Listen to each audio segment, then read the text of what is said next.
दिल्ली के पास उत्तर प्रदेश के गाजियाबाद से हैरान कर देने वाला एक वीडियो सामने आया जिसमें जिला अस्पताल के एक कर्मचारी के साथ कुछ लोगों ने मारपीट की। ये घटना एक दिन पहले की है जब किसी बात पर गुस्सा आए कुछ लोग लैब टेक्नीशियन को अस्पताल से बाहर खींच कर ले आए और उसके बाद उन लोगों ने उसकी जमकर पिटाई की। तस्वीरों में दिखा कि लोगों ने उसे चारों तरफ से घेर कर उस पर थप्पड़ों की बारिश कर दी।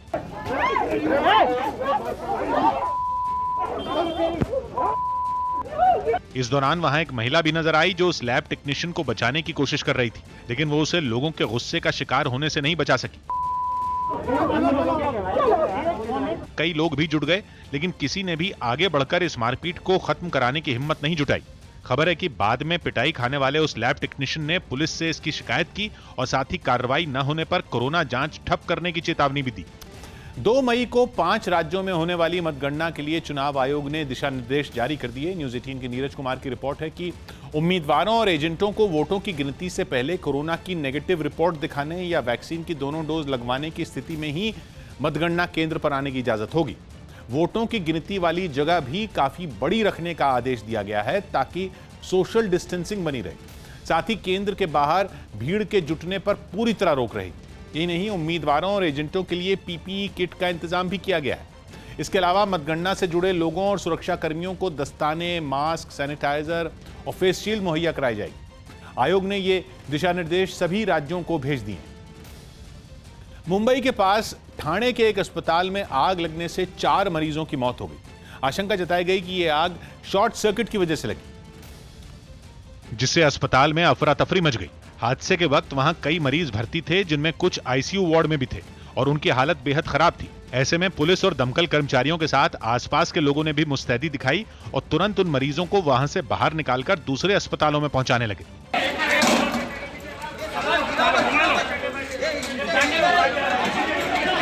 कुछ मरीज अस्पताल की ऊपरी मंजिल पर फंसे थे, लेकिन वहां तक पहुंचना संभव नहीं था, जिसके बाद बाहर से सीढ़ी लगाकर पुलिस और दमकल कर्मचारी उन तक पहुंचे। तब तक आसपास कई लोग भी वहां जुट चुके थे।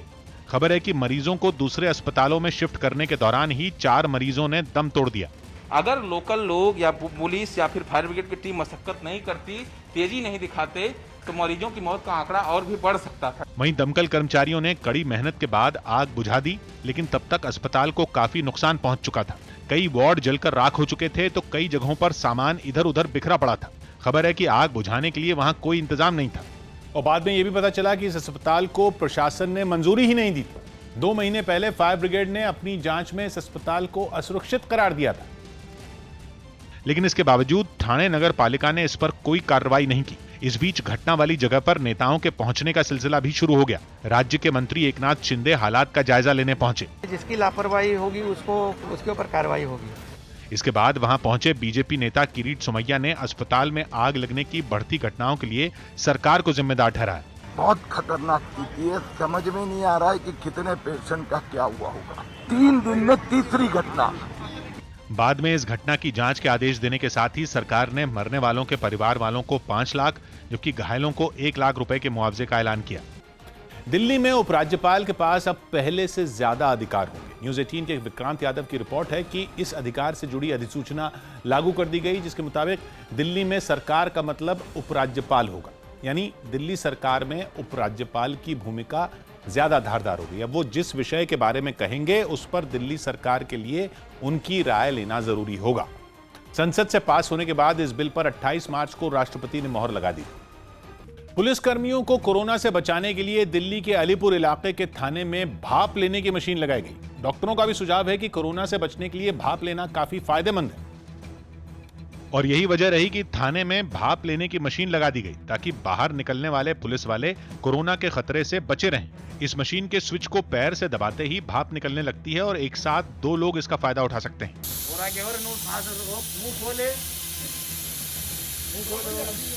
पुलिस वालों ने खुद इसका इस्तेमाल करने के साथ ही वहां आने वाले लोगों को भी इस मशीन से भाप दिलवाई। हम स्वस्थ रहेंगे तभी हम पब्लिक की मदद कर पाएंगे। कोरोना से बचने की इसी तरह की एक तस्वीर मध्य प्रदेश के मंडला से भी सामने आई, लेकिन वहां पुलिस वालों ने इसके लिए देसी जुगाड़ निकाला। उन्होंने प्रेशर कुकर की सीटी से एक पाइप को जोड़कर भाप लेने का उपाय किया।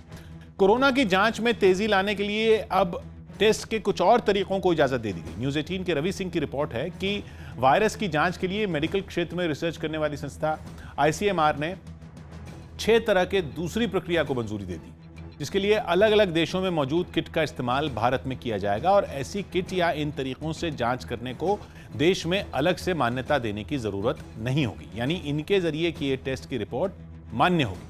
अभी आरटीपीसीआर और रैपिड एंटीजन टेस्ट के जरिए ही कोरोना की जांच की जाती है। कोरोना से बिगड़ते हालात के बीच गुजरात के मेहसाणा में गांव के लोगों ने अपना खुद का आइसोलेशन वार्ड तैयार कर लिया।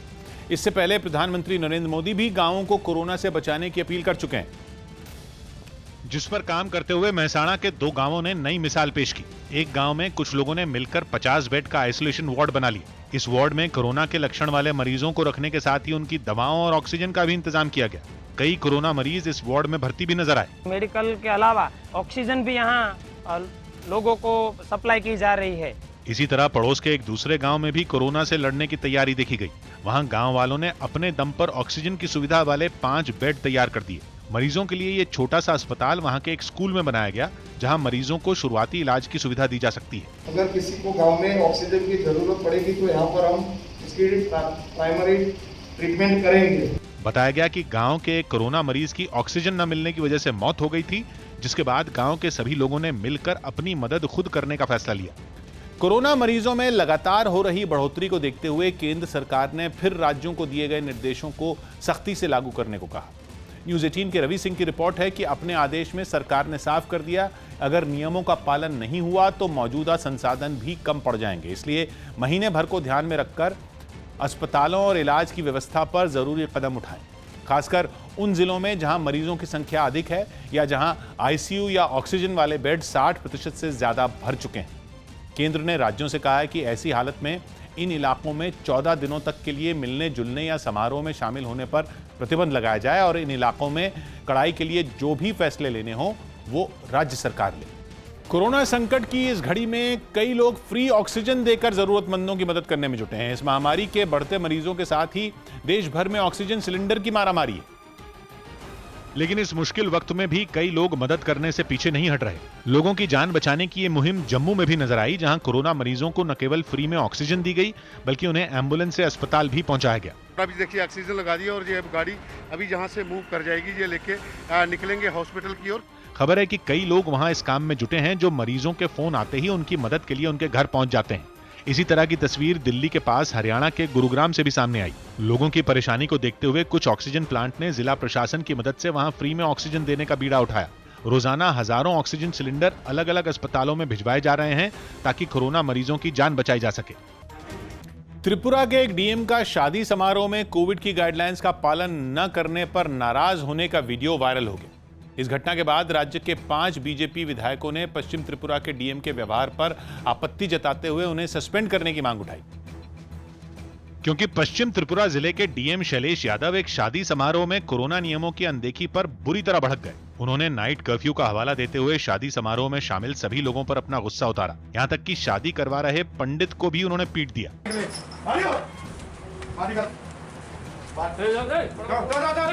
डीएम ने दूल्हा दुल्हन के साथ उनके घर वालों को भी तुरंत वहां से जाने के लिए कहा। उनका गुस्सा इस कदर भड़क चुका था कि वो किसी की भी बात सुनने को तैयार नहीं थे। जिन्होंने जाने में आनाकानी की, उन्हें पुलिस वालों की मार खानी पड़ी। इसी तरह उन्होंने एक और शादी में पहुंचकर लोगों को खूब खरी खोटी सुनाई और उस समारोह को भी रुकवाया। बाद में डीएम की इस कार्रवाई के खिलाफ बीजेपी के 5 विधायकों ने मोर्चा खोल दिया। जस्टिस पाने के लिए मुझे रास्ता में बैठना होगा तो रास्ता में बैठूंगा। लेकिन डीएम ने कोरोना नियमों के तहत ही कार्रवाई करने की दलील दी। अगर कुछ करना चाहें तब भी इल्जाम लगाएंगे, ना करें तब भी इल्जाम लगाएंगे, तो आखिर प्रशासन क्या करे। हालांकि बाद में उन्हें अपने व्यवहार के लिए माफी भी मांगनी पड़ी। महाराष्ट्र सरकार ने 18 साल से ऊपर के लोगों को टीका लगाने पर बड़ा फैसला लिया। न्यूज़ 18 के अभिषेक पांडे की रिपोर्ट है कि राज्य में 18 से 45 साल तक के लोगों को मुफ्त वैक्सीन लगाई जाएगी, जिसका फैसला मुख्यमंत्री उद्धव ठाकरे ने कैबिनेट की बैठक में लिया। महाराष्ट्र में इस उम्र के करीब 5.5 करोड़ से ज्यादा लोग हैं, जिनके लिए करीब 12 करोड़ डोज की जरूरत पड़ेगी, जिस पर सरकार को 7,500 करोड़ रुपए खर्च करने होंगे। 1 मई से देश भर में तीसरे चरण का टीका अभियान शुरू होने जा रहा है, जिसमें 18 से 45 साल के लोगों को वैक्सीन लगाई जाएगी। कोरोना की नई लहर से निपटने के लिए बिहार में नाइट कर्फ्यू लागू है, जिसमें केवल जरूरी सेवा से जुड़े लोगों को ही छूट मिली है। मगर सरकार की ओर से जारी कोरोना निर्देशों की अनदेखी करने से कुछ लोग बाज नहीं आ रहे। जिसकी एक तस्वीर नालंदा के लक्ष्मी विगा गांव से सामने आई, जहां लोगों की भीड़ जुटाकर डांस कार्यक्रम हुआ। इस कार्यक्रम में शामिल हुए लोग न तो मास्क लगाए दिखे और न ही उनके बीच में 2 गज की जरूरी दूरी नजर आई। बताया गया कि पंचायत के मुखिया शिव कुमार उर्फ टेकन यादव की ओर से यह कार्यक्रम आयोजित किया गया, जिसका वीडियो अब वायरल हो रहा है। उधर औरंगाबाद जिले से भी ऐसी ही तस्वीर सामने आई। वहां पर भी एक शादी समारोह में पहुंचे लोगों के मनोरंजन के लिए डांस कार्यक्रम रखा गया, जिसे देखने के चक्कर में लोगों ने कोरोना निर्देशों की धज्जियां उड़ा दी। डांस का वीडियो सामने आने के बाद प्रशासन ने भी जांच कराकर कार्रवाई का भरोसा दिया। वर पक्ष और वधू पक्ष दोनों के विरुद्ध कार्रवाई की जाए। वहीं छपरा जिले में भी शादी समारोह के दौरान लोगों ने कोरोना बचाव के जरूरी नियमों को ताक पर रख दिया। मुंबई में कोरोना संकट से जूझ रहे किन्नरों को मदद पहुंचाने की मुहिम शुरू की गई।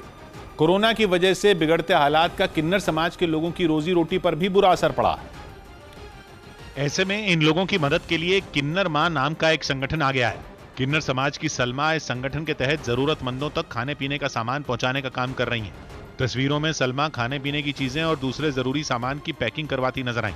इसके लिए उनके साथ कई लोगों की टीम इस काम में जुटी दिखी। बताया गया कि ये सामान सिर्फ किन्नर समाज के लोगों को नहीं बल्कि दूसरे जरूरतमंदों तक भी पहुंचाया जाता है। जिनका नाम लोग सुनना पसंद नहीं करते, वो अपने समाज के साथ साथ उन लोगों की भी मदद करते हैं जो जरूरतमंद हैं। सलमा ने बताया कि उनकी टीम रोजाना महाराष्ट्र के अलग अलग इलाकों में मुश्किल में घिरे लोगों तक राशन पहुंचाने का काम कर रही है। महाराष्ट्र के कोने कोने तक हमने राशन की सुविधाएं पहुंचाने की कोशिश की। खाने पीने के सामान के अलावा लोगों को मास्क भी दिए जा रहे हैं। इस दौरान सोशल डिस्टेंसिंग और दूसरे नियमों का भी ख्याल रखा जा रहा है।